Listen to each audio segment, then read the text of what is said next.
انبه على خطأ سمعت من بعض الناس وبدأ ينتشر بين طلاب العلم، يقولون فلان نجا بأعجوبة.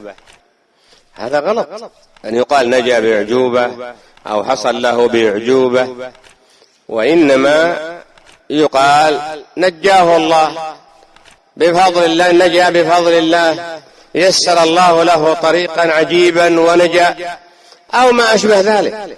فيذكر يضاف الفعل إلى الله سبحانه وتعالى.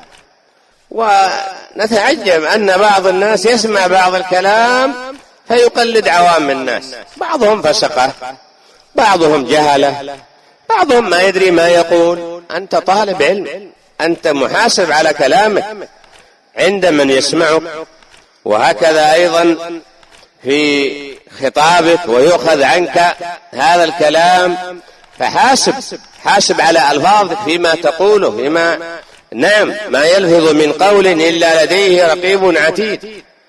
العام ربما ينظر ساعات طويلة، ربما لو ستجمع مجلدا من الكلام الغلط والخطأ والباطل، لكنه معيب جدا وفي معيب. لكن في طالب العلم أكثر أنك تسمع طالب علم يسمع كلمة أعجمية وإذا به يتكلم بالإنجليزي، أي نعم، أو يصير يتخاطب بهذا وهو ليس بحاجة إليه، أو يسمع بعض الكلمات التي فيها لفظ شركي، إن كان شركا في اللفظ ليس هو ما قصد ذلك، لكنه أيضا لا يجوز. حديث زيد بن خالد كلنا يحفظه، طلاب العلم الصغار والكبار حتى عوام أهل السنة يحفظونه. فأما من قال مطرنا بفضل الله ورحمته فمؤمن به وكافر بالكون، وأما من قال مطرنا بنوء كذا وكذا فكافر به ومؤمن بالكون. نجا بأعجوبة، نجا بفضل الله، نجا بتيسير الله. فلان عافاه الله، لا تقل ماذا شفي بأعجوبة، نجا بأعجوبة، حصل له بأعجوبة. سمعنا هذا ما أدري من أين أخذوه. ولا شك أن الذي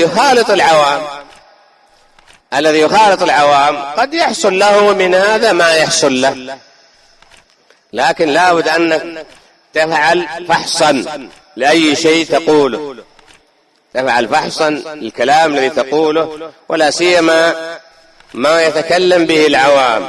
فكثير من كلام العوام يحتاج إلى ضبط، إلى اختصار، إلى تهذيب، أي نعم، إلى تهذيب. طالب العلم ربما يتكلم بكلمات يسيرة يؤدي الغرض، العام ربما يهذي ويهذي ويهذي ويهذي ويهذي، وتجده يحوم حول موضوع واحد.